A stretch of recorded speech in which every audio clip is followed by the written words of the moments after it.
Good afternoon, financial professionals. My name is Jennifer Nadeau, Case Design Specialist here at E4 Insurance Services, welcoming you to the BREW, building relationships every week. Thanks for tuning in today. For those of you joining the BREWcast for the first time, welcome. We like to start out the BREWcast by celebrating what today's National Day is, and this, the third week of January, I believe. We are in the third week of National Financial Wellness Month, as it is the month of January. It's also National Michigan Day. And this is a fun one. It's National Winnie the Pooh Day. Who doesn't love Winnie the Pooh? And last but not least, and I wrote this one down, it's National Vocabulary Reference Day, otherwise known as National Thesaurus Day. On today's BREW, we welcome E4 Insurance Services' very own Regional Vice President, Mike Pinkans. Today, Mike is going to share with attendees how to address the elephant in the room with presenting and closing long-term care sales. As always, please feel free to use the chat box to share your thoughts or ask questions throughout our time today. Also, all attendees are in a drawing for a prize, and we will be announcing the winner at the end. And thank you for tuning in. Mike, your first BREW, I believe. Welcome. Thank you very much, Jen. I really appreciate being here. Very happy to have you on today. So great topic. We talk a lot about long-term care on the BREW. I thought it would be great though, Mike, to share a bit about your background before we really get into the meat of what we're talking about today. And the reason why I'm going to ask you to do that is I know that working with you, you definitely have a passion surrounding protection, especially long-term care planning. And I thought it would be great if we kind of set the stage and let people know your background and why you have such a strong passion regarding this. Sure. Thanks, Jen, and welcome to E4's BREW, everyone that is out there listening. I've been in this wonderful industry for, this year will be 35 years. And prior to entering brokerage in 2007, I actually led product development for a major insurance company.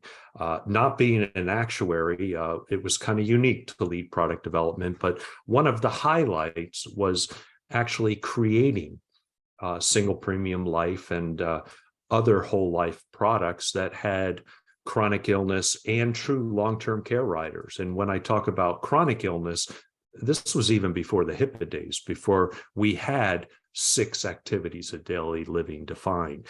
I've always felt a passion for long-term care, whether it's traditional or linked benefit contracts. And as I get older, I find that it's becoming more and more important. Most clients understand the long-term care need. Everyone seems to have a story about a family, a friend, needing long-term care protection. But what has puzzled me, and I think has puzzled the industry as a whole, is that we're not selling, or instead of maybe using the word selling, since it's National Thesaurus Day, providing protection against LTC events. And historically, I've seen that the number one hurdle in the sale or in providing the protection is the customer, the client, really has a big concern in that, well, what if I pay all these premiums every year and I never need it? I never receive a benefit. In their mind, the premiums are wasted. So I try to make the conversation about long-term care as simple as possible. There's a lot of statistics out there. We can talk about stats and costs and this and that. I've even seen producers try to scare clients into purchasing LTC. When that happens, clients freeze and they do nothing. So I really do try to keep the conversation and the presentation simple. And simple is always better, in my opinion, anyway, I think. And you did address it. One of the big elephants in the room, just to reiterate, is what if I pay all these premiums and I and I never need care, right? So I Right. just wanted to point that out. A few weeks ago, we had Steve Walker on, and he touched on Medicare and planning for out-of-pocket costs and solutions surrounding that. Yes, we're talking about long-term care, but we also think about Medicare. What is your approach in broaching this topic with advisors and clients? That's a great kind of question to ask, because I'm getting close to the Medicare age, and my clients and producers I work with are close to Medicare age, or they're now in Medicare and using Medicare. And there's a misperception, and that is that the government will cover your needs. Well, with Medicare Parts A and B, they don't cover long-term care. Medicare is meant as a facility, a benefit to help you improve. If you're hurt, if you're injured, if you have a disease, it helps you get back to where you were, hopefully. However, long-term care is kind of maintenance. So there's very, very limited benefits as far as hospital stays for Medicare that could cover long-term care. It's just not there. Fidelity just came out with a survey statistic. They did a survey of 265-year-old average couple that now is accessing Medicare. And what they found was that average couple will spend about $315,000 on out-of-pocket healthcare costs during retirement. $315,000 on average. Now, that does not include the possible LTC need. That includes the deductibles that are required with Medicare A and B. That includes the co-pays, things that aren't covered, like regular eyeglasses, things like that. Does not address the biggest elephant in the room, was what if you need long-term care? And I'm based down in Florida. I won't mention what the weather is today, but it's a little bit nicer than up north. But even in Florida, which is not known as a real high-cost area, a home health aide could cost someone up to $66,000 a year. And that's according to a Genworth long-term care survey. So when we think about $315,000 out-of-pocket healthcare costs, that doesn't include what could possibly be needed for long-term care, which could really escalate those out-of-pocket costs. Yeah, those are definitely some, I'll call them serious and costly stats for sure. I know we're going to talk about solutions now. We're in the business of creating solutions for people that best suits them and their families or businesses, whatever the need is. I'm excited for you to get into this next part, Mike, to talk about a solution. Could you please take a couple of minutes now and share with us one of the ideas, for lack of a better word, or one of the practices that you're implementing within your own business? Sure, be happy to. And I'm not saying that this is the solution for everyone. In fact, I don't believe there is one solution for every person out there. And that's why we have a variety of different types of products and product chassis, et cetera. But at least to get the conversation going, at least to get someone interested in saying, oh yeah, tell me more about this, and are there other alternatives that we could look at? So this is how I kind of open things up. If I'm sitting with a client, or when I'm working with producers that have clients around the age of 65, and say, what if I can get you and your spouse pre-approved for long-term care coverage?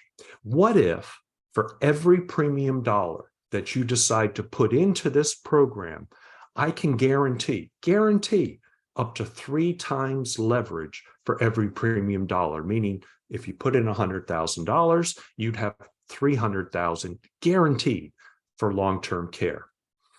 Now, what's the pre-approval process? Well, what if I just ask you to fill out a short 10-question questionnaire, a HIPAA release, And then we're going to send that into the insurance company.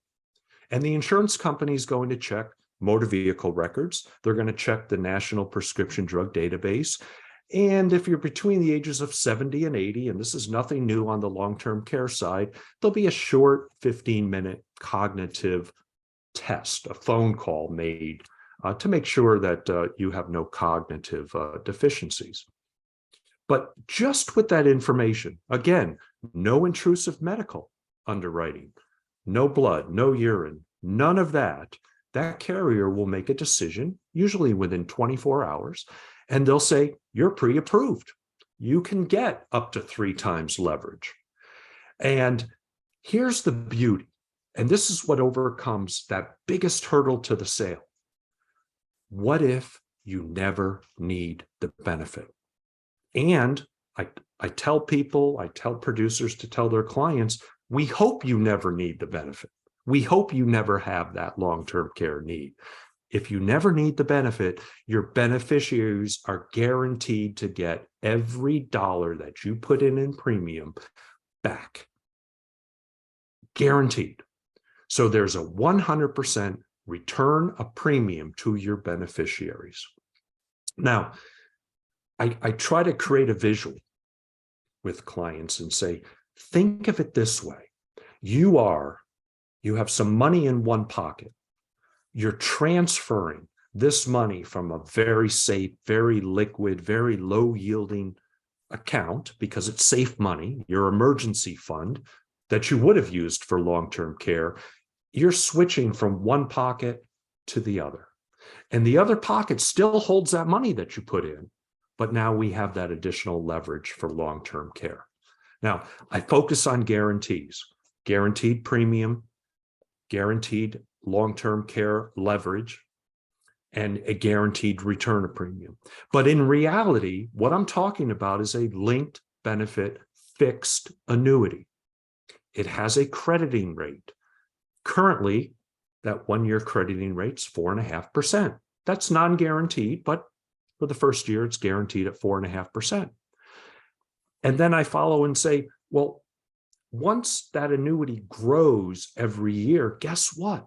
That monthly benefit, which is paid out over 72 months on a single life, grows on a guaranteed basis. And once it's locked in, you can't lose it. So you have that higher payout for long-term care if needed over time, and your beneficiaries will get back more than what was put into it. So more than the guaranteed premium that you put in. That usually gets individuals interested in saying, okay, tell me more. And again, that particular solution may not be the right one. Now, if they have an existing annuity, there's even better tax benefits in then transferring over to this type of product, but at least that starts the conversation. And at the very end, I say, now would you like to see the medical questionnaire and start the pre-approval process? I will say, if someone has been declined for long-term care in the past, there's no such thing as a free lunch. So if someone's already been declined, they won't get this product. The first 5 questions are kind of knockout questions on the questionnaire. And there are other companies that have a similar product, and again, similar knockout questions. So we can't go to clients and say, hey, we have a guaranteed solution for you. We have a solution that works. In this case, 90% of the people are offered that guaranteed leverage, either 2 times or 3 times each premium dollar. So we have 90%, and for the other 10%, there are other opportunities too where we can show some leverage without any underwriting at all. But that's kind of how I position the LTC discussion. That's very helpful, Mike. And I made some notes while you were sort of going through this. And what I heard is repositioning of assets, right? So you talked about that, taking money from one hand to the other. You didn't use the word hand, but that's what I did. Leverage all the way around. And then guarantees. I did like how you specified, it's not guaranteed underwriting, but once the pre-qual is done and you're approved, there is that guaranteed leverage, and there are those guaranteed benefits, and there is that guarantee to your beneficiaries should you never need care. Did I get all the talking points there correct? You did. The only thing I didn't mention is once the client receives a pre-approval letter, they Mhm. have 30 days to fund the contract. So 30 days to really decide, okay, how much leverage do they want? Generally, the minimum, it's a single premium type product. The minimum amount is 35,000 in most states. Mhm. The only limitation is on a single life, the maximum. So we can only provide up to 1.8 million of guaranteed LTC coverage, which would be 600,000. That sounds like a lot, but again, boy, if someone unfortunately has dementia, something like that, the cost could really escalate. Mhm. Okay, and this particular solution that you're talking about, I believe there's an opportunity for a joint policy as well. Is that right? There's There joint. is. Yep. There is. You can actually have both individuals, and it has to be spouses, um, both individuals on claim at the same time. The only difference in the contract is on a single life, you're accelerating that full benefit over 72 months. On a joint life, you're accelerating it over 90 months. So on a joint policy, you have a little lower monthly benefit, with Mhm. the beauty being both can be on claim. What I found though, Jen, realistically, is it may be better to buy two individual policies. There's not really a huge benefit. And a lot of times it's better to have two individual policies because at death of the first spouse, especially if the LTC hasn't been used, there's a death benefit payable. Whereas on the Gotcha. joint policy, nothing is payable at the first death. So, Okay. but those are things that you just have to kind of explain out and let the customer decide what works best for them. Right. Provide information. Right. I like it. Any closing comments before I open it up for questions? The only thing I'll say is, I think that when I worked for an insurance company, I always wanted to be on the investment side. I was on the protection side, the life insurance side. Now that I'm fully focused on the protection side in brokerage, I wouldn't give that up for anything.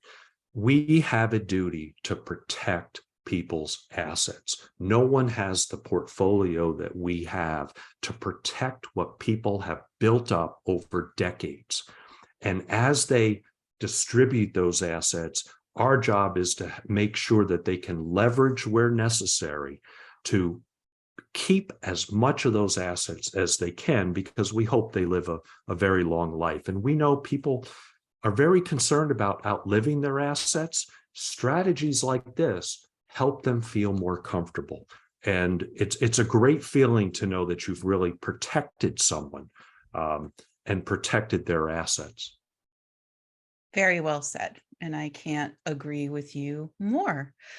Let's open it up for questions. We'd like to remind everyone you can either unmute your line or use the chat box to ask questions. But while we're waiting to see if there's any final questions today, I'd like to remind everyone that today's brew and our full library are recorded and shared on the Brew blog on our website.